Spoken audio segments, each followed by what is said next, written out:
So in today's video, we're going to discuss a very common problem and a significant challenge for many of you when you relocate and when partners have a very different preference for living environment. My name is Todd Jewell, and me and my team receive calls and emails every day from people just like you who are looking to make that move to Knoxville, Tennessee. We'd love to hear from you. We don't care if you're looking to make that move immediately. If you're not going to be making that move for a year, we want to go ahead and get the process started so that your move can be as easy and stress-free as possible. Okay, let's get to it.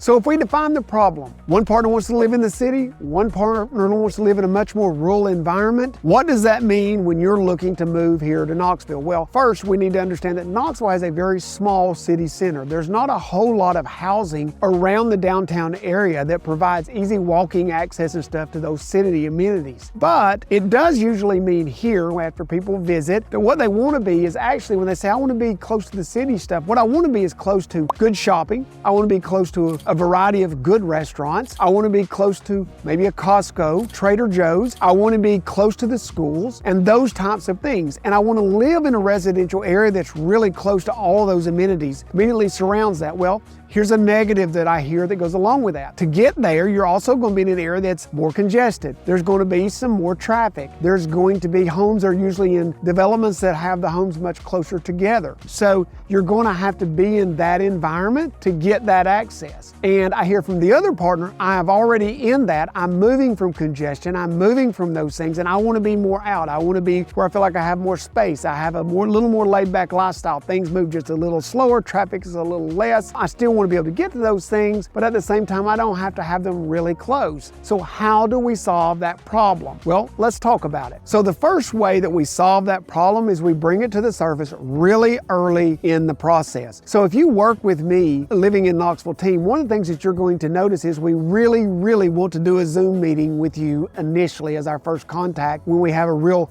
lengthy conversation about your situation. We do that for multiple reasons. One of the reasons we do that is we can get both partners on at the same time. We can see each other. If you're working with me in that Zoom meeting, I'm able to see both of your faces. I'm able to see the reactions to when one partner says one thing, what the other one's thinking about, even though they may not say anything, and to try to discern right up front, do we have this situation, and are you or are you not on that same page? And one of the things that I learned very early in my career working with developers and out-of-state people is not always are partners on the same page. So my job to begin with sometimes is just to bring out certain things that we need to make sure that we're addressing and let you know that they're not that big a deal. We can go ahead and bring them out in the open if we have those desires, because we can actually solve that puzzle here in Knoxville easier than in most places. So why do I say it's easier to solve that here in Knoxville than it may be in some other cities? Well, we're going to cover that next. So the reason that Knoxville is very fortunate in the way that it has grown is that it does have a very small downtown city center. And because of that, a lot of our variety of really good restaurants and our Costco's and a lot of our good shopping and all of those things are actually scattered outside the city. They're not in that downtown small area. And that's very fortunate, because what that does is when we remove it from the downtown area and we set that in the west part of Knoxville in a lot of situations, it gives access to those amenities from much more rural areas so that you can be 20 minutes from Costco, but you can live in an environment that makes you feel like you live in small town America and you're out in the serene country. So it's kind of a unique layout, and Knoxville's very fortunate for that. Now, I do hear from people who come into town and say, you don't have much of a downtown area. You know, I want to live in the city urban environment. You can do that in a condo, but the reality of it is Knoxville's probably not right for you, because Knoxville is much more scattered out, but it solves this problem for most people. We work with you and we're able to, because of how Knoxville has grown, find a location where you both can get what you're wanting. You know, one partner can get to where they have easy access to the schools, or 20 minutes to Costco, or 20 minutes to a variety of restaurants, or whatever those amenities are, or the hospitals. And the other partner can get in an area that maybe it's not way out in a rural area where they really wanted to be, but it's much more rural than living in a city center or in a more congested area. So it works really well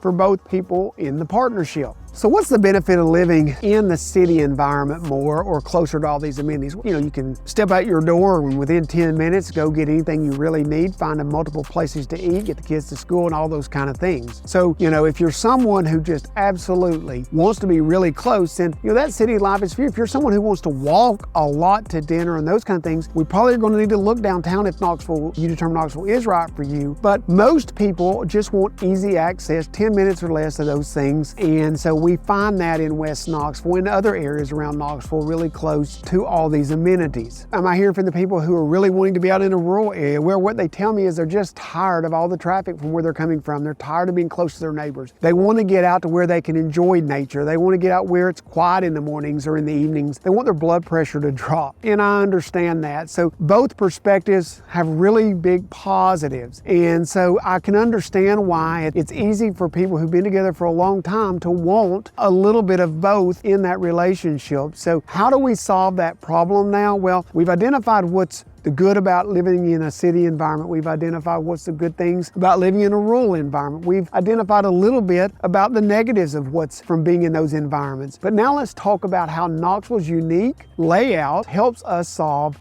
this problem. So what are some areas that may provide both? So if you're looking at any of our other videos, we've done videos on Carnes, we've done videos on Hall's Crossroads, we've done videos on the greater Maryville area, we've done videos out in the North Shore area, we've anywhere out like that. And we're going to be doing a series of videos coming up on small town America and getting out even further and looking at some of the surrounding small towns around us. You'll want to check those out for sure if you're someone who's interested in this. But there are a lot of areas, and so don't stress over that. We're going to be able to find something. If you want to make Knoxville home, we're going to be able to find an area that provides both of you what you're looking for. So is there a difference in the real estate from a real estate perspective real quickly about living in that city environment and living in a more rural environment? Is one better than the other? And honestly, I would have to say at one point, maybe living out in West and living around a lot of these amenities was just more desirable, and it was always, you know, it would be easier to sell something or whatever for you, better appreciation. But in today's environment, I wouldn't say that. I would say both are very attractive to multi-generational group of people, and we have so many people relocating to this area that I would say both are great. And so from a real estate perspective, I feel like whether you're going to buy really close or whether you're going to buy out a little bit in one of these other areas, I feel like you're going to make a solid investment into your future in your home, no matter which you decide on. So the number one tip I'm going to give you is this: be very open, be very honest with me or whomever you're working with as a relocation advisor, and be very open with your partner. Let them know, you know, I've lived my whole life in this environment and I really want to look for a place that gives me this. And it's okay to have that tension, because the last thing we want to do is get you here and put you in a place that maybe is great for one of you but doesn't work as well for the other. So openness and a willing to talk and communicate is number one tip I could always give you. So our goal on this channel has always been to provide you guys with some information that you can really use in making decisions in your relocation. If you're someone who's gone through some of these experiences that we're talking about today, put that in the comments below. If you haven't already subscribed, do that and give us a thumbs up. If you have any topics or stuff that you want me to cover in future videos that you think would be helpful to you, leave that in the comments below. And until next time, guys, see you around town soon.